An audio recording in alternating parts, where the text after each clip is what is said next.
Pag-usapan pa natin ang nagbabadyang sama ng panahon kasama si Mobile Journal Francis Orsio. Francis, itong bagyo sa labas ng PAR o PAR, tatama ba ito sa atin?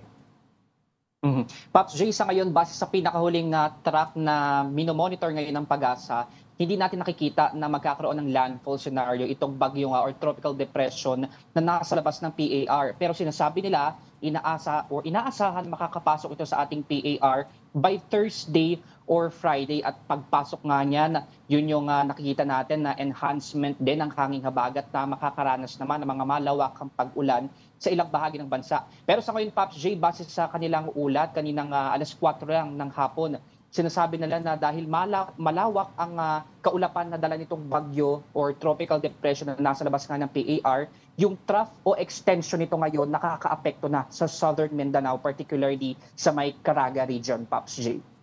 Francis, sa pagbabantay, pagmamonitor ng bagyong ito, kailan natin mararamdaman dito sa Metro Manila ang sama ng panahon?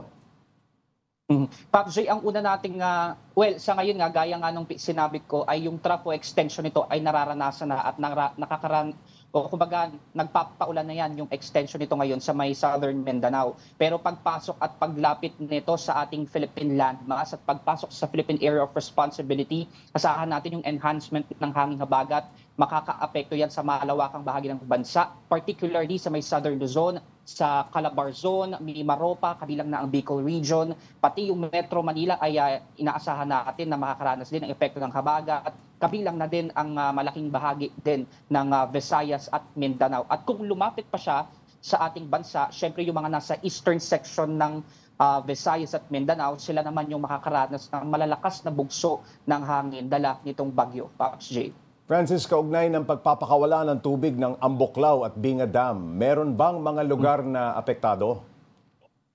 Sa ngayon, Pops J, yung tubig kasi na nanggagaling dito sa Ambuklaw at Binga Dam ay dumidiretso at sinasalo nitong San Roque Dam dito sa may Pangasinan. At dahil nga mababa pa sa ngayon yung elevation, pero ilang metro na lang din yung layo niyan sa normal high level. Kaya ngayon ay ligtas ang mga nasa low-lying areas dahil nga kaya pang saluhin nitong San Roque Dam. Pero kung umabot na rin sa normal high level at napilitan nga ang mga otoridad na magpakawala din ng tubig sa San Roque Dam, ay asahan daw na maapektuhan syempre yung mga nasa mababang lugar at yung nakatira sa may Agno River dahil konektado itong ilog na ito sa San Roque Dam, Pops J. Francis, mainit ang ating panahon sa kabila rin ng banta ng La Nina. Anong paliwanag dito ng Pag-asa? Pops J, sa ngayon kasi mahina yung epekto ng hanging habagat. Kaya kung makikita natin kahit sa satellite imagery, dito sa may western section o kanlurang bahagi ng northern Luzon, nakakaranas lang sila ng mga maulap na kalangitan at mga pabugso-bugsong buhos ng ulan. Particularly dyan sa may central Luzon, sa may northern Luzon, sa region 1 or sa Ilocos region. Pero sa ngayon dahil nga mahina yung epekto, kaya makikita natin kahit dito sa Metro Manila, kanina tirik din yung araw, maganda ang sikat ng araw.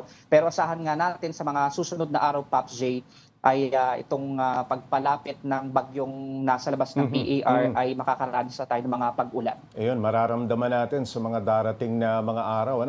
Sa kasaysayan, Francis, ilan ba ang average na bilang ng bagyo kapag buwan ng Setyembre?